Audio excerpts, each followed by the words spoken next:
नमस्कार दोस्तों, मैं कन्हैया दीवाना एक बार फिर से आपका Konark e learning digital platform पर स्वागत है।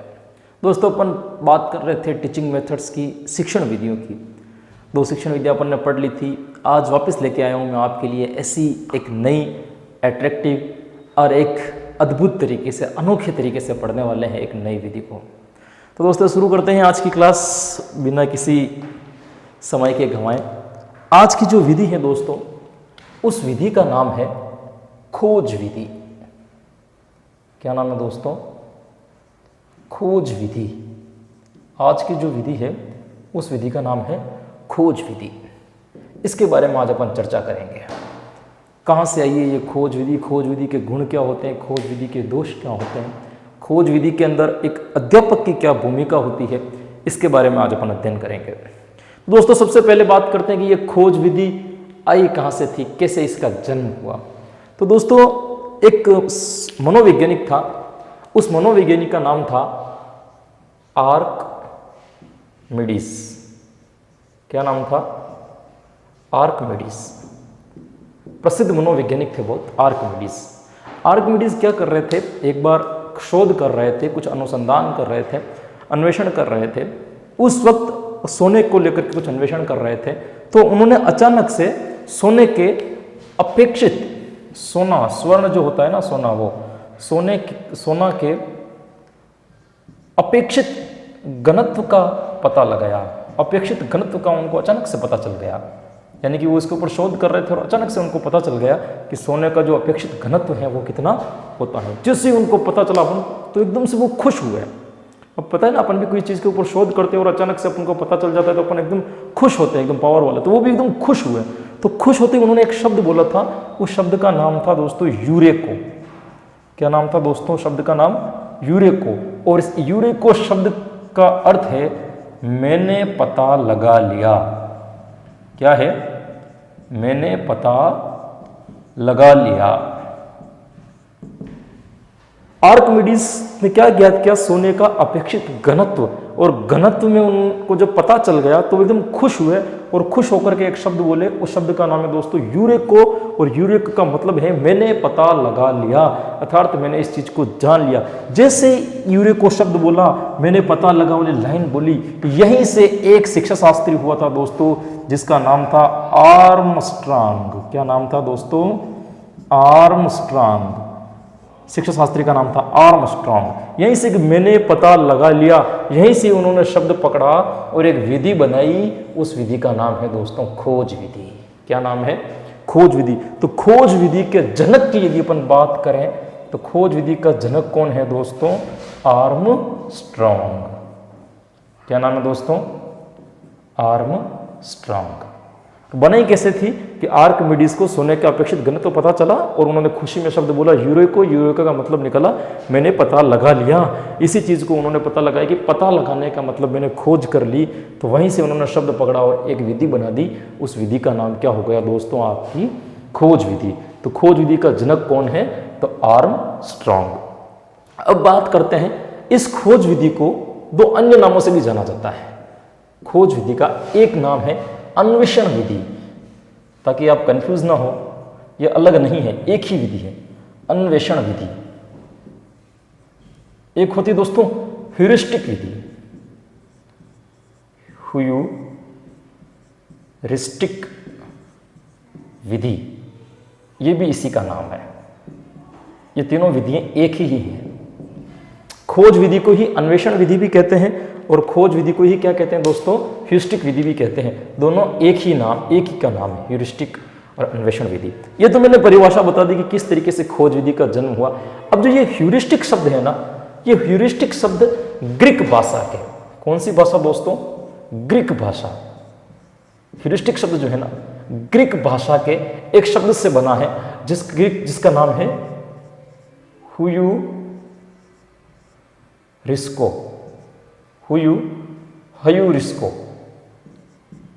रिस्को। कौन सा शब्द है दोस्तों? ह्यूरिस्को।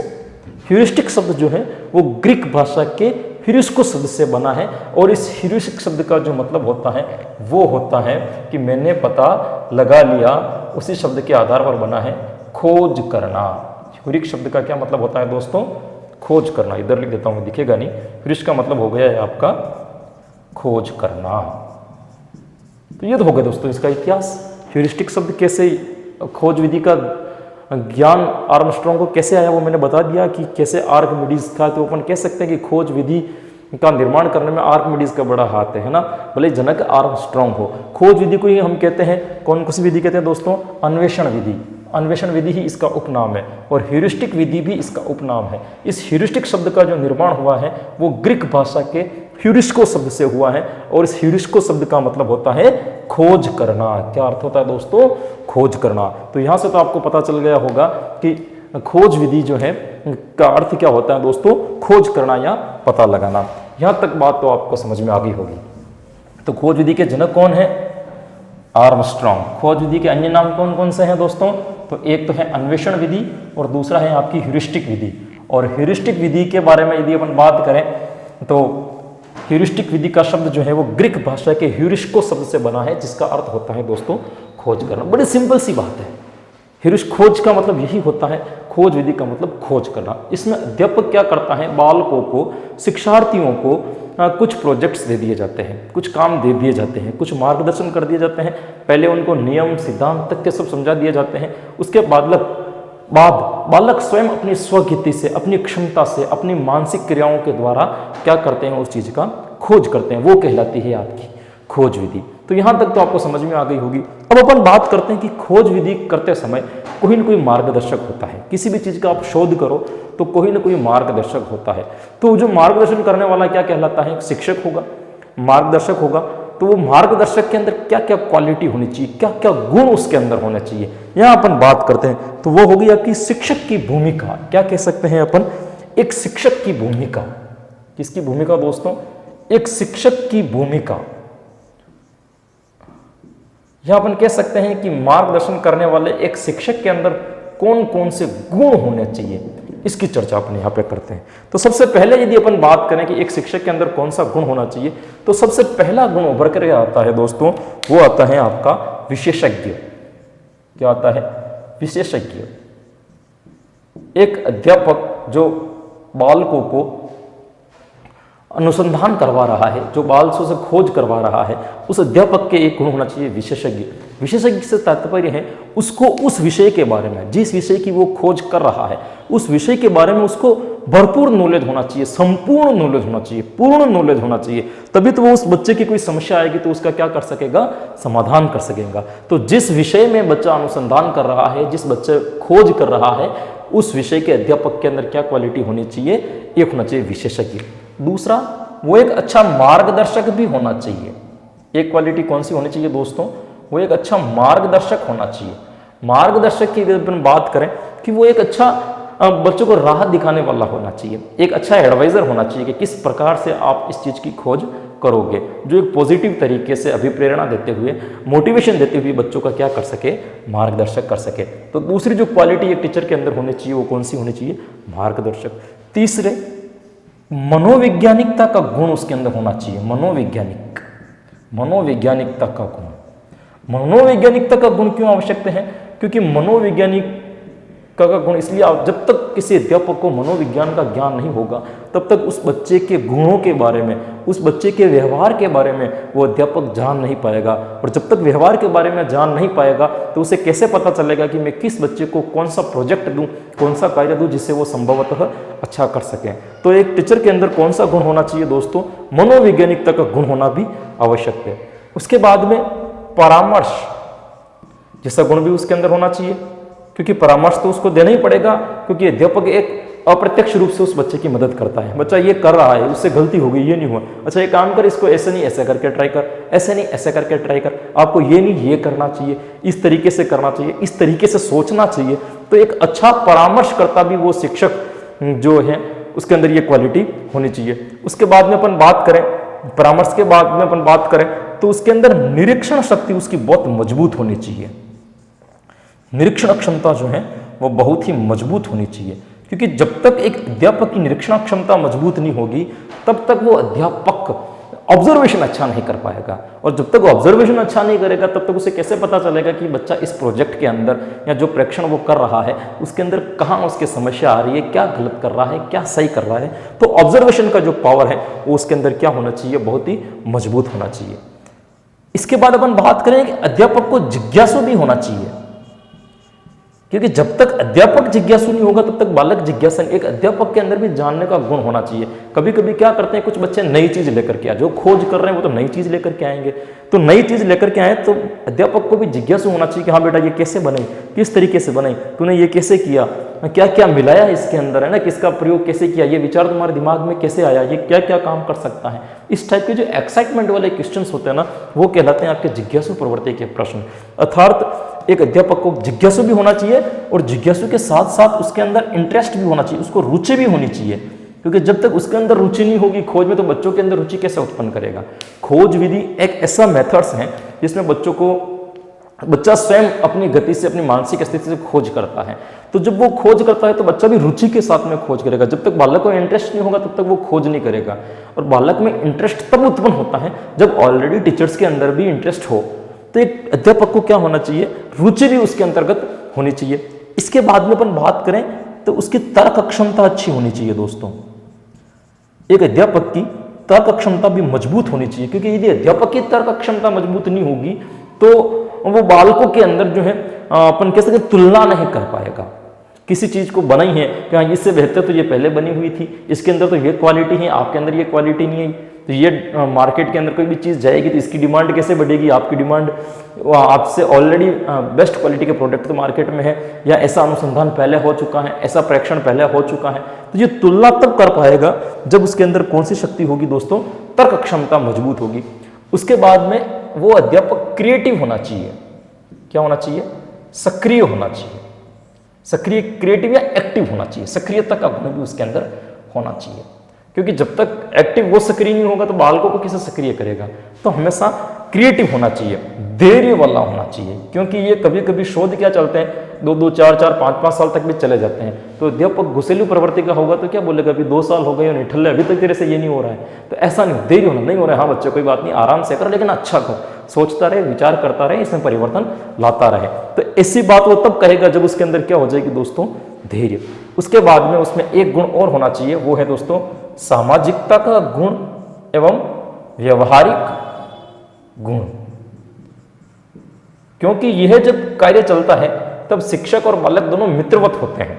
बालक और शिक्षक दोनों एक फ्रेंड की तौर पर एक मित्रवत कार्य करते हैं, दोनों मिलकर के कार्य करते हैं। वहाँ अध्यापक और शिष्य वाला व्यवहार नहीं रहता है, तो उसके अंदर वो भी व्यवहार होना चाहिए, क्योंकि ये जो काम है बहुत बड़े लेवल का काम है। खोज करना, अन्वेषण करना, प्रेक्षण करना बहुत ही बड़ा काम है। तो वैसे में सामाजिक गुण और व्यवहारिक गुणों का होना भी बहुत जरूरी है। यदि ये गुण नहीं होंगे और कुछ ऐसा शब्द उसने कह दिया जो सामाजिकता के रूप में स्वीकार नहीं किया गया है, तो बच्चे के मन में कहीं ना कहीं उसकी भावनाओं को ठेस लग सकती है और उसकी खोज विधि में क्या है, कहीं ना कहीं नुकसान हो सकता है। तो एक अध्यापक की क्या क्या क्वालिटी होनी चाहिए दोस्तों, जो खोज विधि का शिक्षक होगा उस शिक्षक के अंदर क्या क्या गुण होने चाहिए। तो दोस्तों वो विशेषज्ञ होना चाहिए, उस विषय का ज्ञान होना चाहिए, एक अच्छा मार्गदर्शक होना चाहिए, मनोवैज्ञानिकता का गुण उसके अंदर होना चाहिए, अच्छा परामर्शकर्ता होना चाहिए, निरीक्षण क्षमता जो है उसकी क्या होनी चाहिए दोस्तों, मजबूत होनी चाहिए, जिज्ञासा, रुचि आदि उसके अंदर होनी चाहिए, तर्क क्षमता उसकी मजबूत होनी चाहिए, वह अध्यापक एक सक्रिय होना चाहिए, उसके अंदर धैर्य का गुण भी होना चाहिए और सामाजिक तथा व्यवहारिक गुणों का समावेश भी उसके अंतर्गत होना चाहिए। तो दोस्तों ये थे कि एक अध्यापक के अंदर क्या क्या क्वालिटी होनी चाहिए। कब, जब कोई अन्वेषण करता या जब कोई खोज करता, शिक्षार्थी खोज कर रहा है, उसका अध्यापक जो भूमिका निभाता है उसके अंदर ये 8-10 जो मैंने क्वालिटीज लिखी है ये होने चाहिए। दोस्तों इसी के ऊपर प्रायोगिक क्वेश्चन आएंगे, प्रैक्टिकल क्वेश्चन आएंगे, वो भी इसी के ऊपर ही बन करके आएंगे।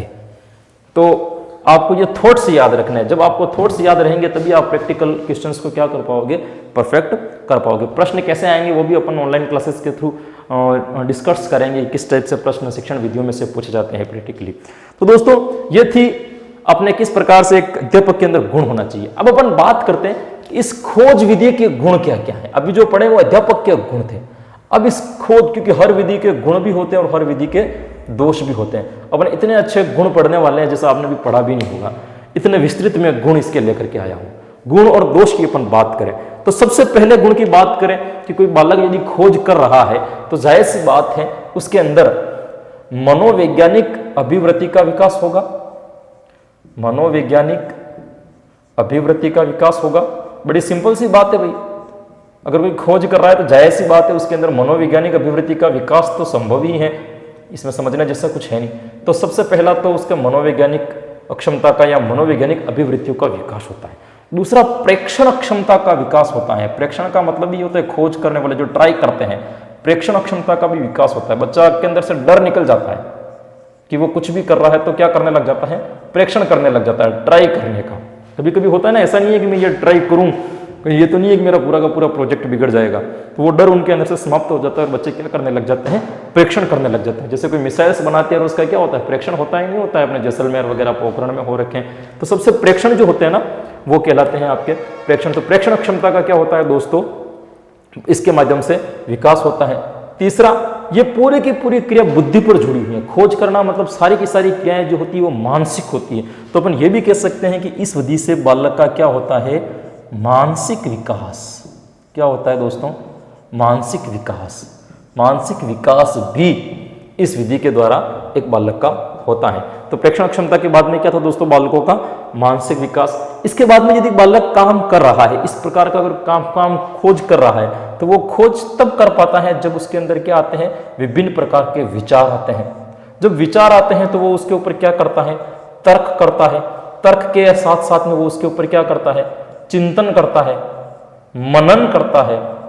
तो इन सभी शक्तियों का भी क्या होता है, विकास होता है। विचार शक्ति, तर्क शक्ति, चिंतन शक्ति, मनन शक्तियों का क्या होता है दोस्तों, विकास होता है। इसके बाद में अपन बात करें तो बालक ये विधि करके सीखने के ऊपर बल देती है, क्योंकि बालक स्वयं करके सीख रहा है।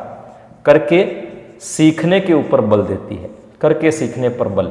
ये विधि जो है करके सीखने पर बल देती है कि विद्यार्थी स्वयं करेगा और जानेगा। और अगर विधि अगर ये करके सीखने के ऊपर बल दे रही है तो जाहिर सी बात है कि आत्मनिर्भर भी होगी।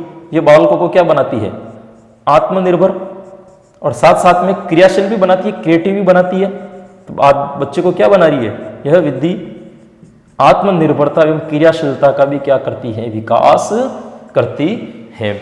इस विधि का जो एक गुण जो है, सबसे इंपॉर्टेंट गुण तो यह है दोस्तों कि यह विधि गृह कार्य मुक्त विधि है।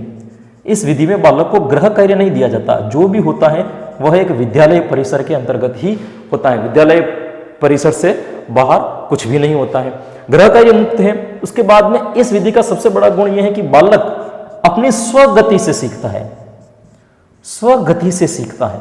बालक की जितनी क्षमता होगी, जितना उसको नॉलेज होगा, जितना वो पढ़ पाता होगा, सब बालक अपनी अपनी गति से सीखते हैं। सब बालक अपनी अपनी गति से सीखते हैं। तो अपन कह सकते हैं कि इसके अंदर जो है सबसे इंपॉर्टेंट वो क्या है, स्वगति से सिखाता है। इसके बाद अपन बात करें तो इस विधि से जो ज्ञान प्राप्त होता है, इस विधि से जो ज्ञान प्राप्त होता है, प्राप्त ज्ञान, जो ज्ञान प्राप्त होता है वह प्राप्त ज्ञान कैसा होता है दोस्तों, एक तो अस्थायी होता है लंबे टाइम के लिए, दूसरा स्पष्ट होता है क्योंकि देखो खोज कर रहे हैं तो जाहिर सी बात है कि स्पष्ट ही होगा, और उसके बाद में प्रामाणिक होता है। खोज के बाद में उस ज्ञान को क्या कर दिया जाता है, प्रामाणिक कर दिया जाता है। तो अपन कह सकते हैं कि खोज विधि द्वारा प्राप्त ज्ञान अस्थायी होता है, ज्ञान स्पष्ट होता है, और ज्ञान कैसा होता है आपका, प्रामाणिक होता है। ये खास बात है जो इसको याद रखनी है आपको। इसके बाद अपन बात करें तो इसके अंदर जो बालक होता है, विद्यार्थी, वो एक अनुसंधानकर्ता की तरह कार्य करता है। जैसे कोई विज्ञान का आविष्कार कर रहा हो, कोई नई चीज की समस्या का समाधान कर रहा हो, विद्यार्थी अनुसंधानकर्ता की तरह कार्य करता है। एक अनुसंधानकर्ता होता है विद्यार्थी। इसके अंतर्गत विद्यार्थी किसके द्वारा काम करता है दोस्तों, एक अनुसंधानकर्ता के रूप में बात करते हैं। इसके बाद में अपन बात करें इसमें स्वाध्याय, कौन सी दोस्तों, स्वाध्याय की प्रवृत्ति का भी विकास होता है, क्योंकि बालक स्वयं करके सीखता है तो जाहिर सी बात है उसका इंटरेस्ट भी जगेगा और प्रवृत्ति का क्या होगा, विकास होगा। नॉर्मल सी बात है, इसमें कोई समझने जैसी नहीं है। उसके बाद में जिज्ञासा, बिल्कुल जानने की इच्छा उत्पन्न होगी, जिज्ञासा, रुचि का विकास भी होता है, जिज्ञासा एवं रुचि का विकास भी होता है।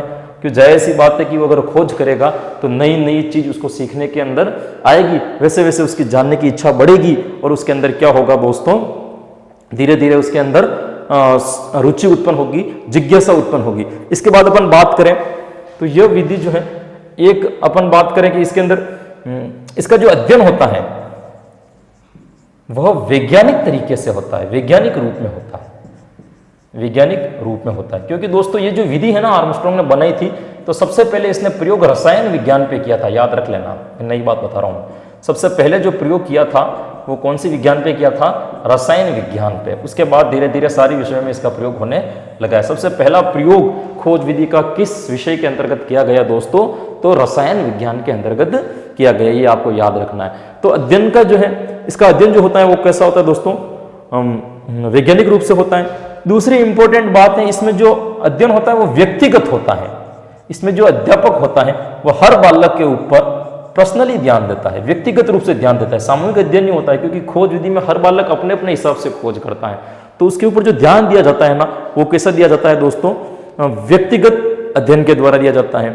उसके बाद में अपन बात करें, यह एक मनोवैज्ञानिक विधि है, जाहिर सी बात है, मनोवैज्ञानिक विधि है। उसके बाद में अपन बात करें लास्ट कि ये जो है अपने आप में अनुशासन का निर्माण करते हैं, बालक स्वयं अनुशासन का निर्माण करते हैं इस विधि में। एकमात्र विधि है, अनुशासन का निर्माण बालक स्वयं करते हैं। क्योंकि सब बालकों के पास में इतने बड़े बड़े प्रोजेक्ट होते हैं कि उनको समय ही नहीं मिलता है कि वो क्लास के अंदर मस्ती करें। तो इसलिए बालक जो है स्वयं अपने आधार पर क्या करते हैं दोस्तों? अनुशासन का निर्माण करते हैं। इसका स्क्रीनशॉट ले सकते हैं आप। बात करें, अपन बात कर रहे थे दोस्तों खोज विधि के गुण की, तो सबसे पहला गुण है मनोवैज्ञानिक अभिवृत्तियों का विकास। आपको कहीं नहीं मिलेंगे इतने गुण, विधियों के गुण और दोष वगैरह, और विधियों के बारे में जितना कंटेंट में लेकर के आया हूं आपके लिए, ये वास्तविकता में बहुत बड़ा है। और इसको आप इजीली ना लें, क्योंकि जो शिक्षण में करवा रहा हूं 150 में से 50 नंबर का तो सिर्फ ये शिक्षण ही है, बाकी का मैटर तो सिर्फ 100 नंबर का बचता है। तो दोस्तों मनोवैज्ञानिक अभिवृत्ति का विकास पहला गुण है। प्रेक्षण क्षमता का विकास, मानसिक विकास, विचार, तर्क, चिंतन, मनन शक्तियों का विकास करके सीखने पर बल देती है ये विधि। बालक को आत्मनिर्भर एवं क्रियाशील बनाती है। यह विधि गृह कार्य मुक्त है, बच्चों को घर पे कोई काम नहीं होता है, स्वगति से सीखता है, बालक अपनी अपनी गति के अनुसार सीखते हैं। इसके द्वारा जितना भी ज्ञान प्राप्त होता है वह अस्थायी होता है, स्पष्ट होता है और कैसा होता है? प्रमाणिक होता है। विद्यार्थी स्वयं अनुसंधानकर्ता के रूप में कार्य करता है। इसके अंदर स्वाध्याय की प्रवृत्ति का विकास होता है। बालक के अंदर जिज्ञासा, रुचि उत्पन्न होती है। अध्ययन वैज्ञानिक ढंग से किया जाता है, क्योंकि इसके जितने भी नियम होते हैं, सिद्धांत होते हैं, जितने भी तथ्य होते हैं वो प्रमाणिक होते हैं। इसका अध्ययन व्यक्तिगत अध्ययन भी, इसके अंदर अध्ययन जो है व्यक्तिगत दिया जाता है। अध्यापक इसी बच्चे के ऊपर व्यक्तिगत ध्यान देता है। ये एक प्रकार की मनोवैज्ञानिक विधि है। ये एकमात्र ऐसी विधि है जिसमें अनुशासन का निर्माण भी स्वयं बालक करते हैं, क्योंकि वो अपने कार्यों में इतने व्यस्त रहते हैं कि उनको मस्ती करने का समय भी नहीं मिल पाता। तो दोस्तों मोटे मोटे तौर पर देखे जाए तो ये कुछ गुण जो हैं मैंने आपको बताया कि खोज विधि के कौन कौन से गुण हो सकते हैं। ये बात याद रखना दोस्तों, खोज विधि का सबसे पहले प्रयोग रसायन विज्ञान में किया गया। विषय कौन से विषय में किया गया दोस्तों? तो रसायन विज्ञान। ऐसे प्रश्न पूछ लेते हैं कि खोज विधि का सबसे पहले प्रयोग किस विषय में किया गया? दोस्तों याद रखना है कि रसायन विज्ञान में सबसे पहले खोज विधि का क्या किया गया? प्रयोग किया गया। अब चलते हैं अगले चरण की ओर। अगर किसी विधि के गुण भी होते हैं तो जाहिर सी बात है कि उस विधि के दोष भी होंगे। तो अपन बात करते हैं कि इस खोज विधि के दोष क्या क्या है। दोष क्या क्या है दोस्तों? मोटे मोटे तौर पर अपन बात करें तो सबसे पहला दोष जो है वो तो ये है कि ये विधि प्राथमिक स्तर एवं माध्यमिक स्तर अनुपयोगी है, स्तर के लिए अनुपयोगी है। रीजन क्या है? क्योंकि माध्यमिक और प्राथमिक स्तर पर बालक इतने परिपक्व थोड़ी होते हैं कि वो एक प्रकार की खोज कर सकें। तो इसलिए ये तो प्राथमिक स्तर पर तो संभव ही नहीं है, लेकिन माध्यमिक स्तर पर भी ये संभव नहीं है। तो ये विधि जो है वो कौन सी? माध्यमिक स्तर से ऊपर की कक्षाओं के लिए उपयोगी हो सकती है, उससे पहले की नीचे की कक्षाओं के लिए उपयोगी नहीं है। दूसरी बात करें तो पता है किसी विधि को खोज करने में 6 महीने भी लगे, साल भी लगे, 2 साल भी लगे, कितना टाइम लगता है समय निश्चित नहीं होता है। तो अपन कह सकते हैं कि इसके अंदर जो समय लगता है वो भी क्या होता है? अधिक। समय भी क्या लगता है दोस्तों? बहुत अधिक समय लगता है इसके अंदर। इससे भी बात करें, क्योंकि खोज विधि अगर आपको करनी है तो जाहिर सी बात है उसके लिए काफी उपकरण खरीदने पड़ते हैं, काफी सामान खरीदने पड़ते हैं, काफी व्यवस्थाएं करनी पड़ती हैं। तो अपन कह सकते हैं कि ये एक खर्चीली विधि भी है। कौन सी विधि है दोस्तों? खर्चीली विधि भी है। इसके अंदर खर्च अधिक होता है। इसके बाद अपन बात करें खर्चीली विधि के अलावा कि जितने भी विद्यालय होते हैं उन सभी विद्यालयों में उपकरणों, प्रयोगशाला, है ना, एवं पुस्तकालय का अभाव होता है। जब इन तीनों चीजों का अभाव है, पुस्तकालय का अभाव, इन तीन चीजों का अभाव है, तो जाहिर सी बात है बच्चा खोज करेगा भी तो करेगा कैसे? कि खोज एक ऐसी शिक्षा है जिसको किसी एक व्यवस्थित वातावरण में रह करके करनी पड़ती है। बच्चा विद्यालय के अंदर ही कर सकता है, प्रयोगशाला में ही कर सकता है। यदि उसे खोज करनी है तो इन चीज़ों का रहना चाहिए। अब आप जानते हो गवर्नमेंट स्कूलों की हालतें क्या है, कहाँ प्रयोगशाला होगी, कहाँ पुस्तकालय होगा, बच्चों के बैठने के लिए फर्नीचर तक बराबर नहीं मिलते ना, अभी तक बच्चे दरियों पर बैठ रहे हैं, कमरों की व्यवस्था बराबर नहीं होती, बाहर बच्चे बैठ रहे हैं। तो जाहिर सी बात है खोज विधि को अगर राजस्थान में प्रयोग करना हो तो एक हिसाब से कह सकते हैं कि ये तो एक अगर कोई प्रयोग कर दे तो चमत्कार सा हो जाएगा, असंभव सा काम है। तो उपकरणों, प्रयोगशाला और पुस्तकालय का क्या होता है दोस्तों? अभाव होता है। इसके बाद अपन बात करें तो एक प्रशिक्षित अध्यापकों का भी अभाव है।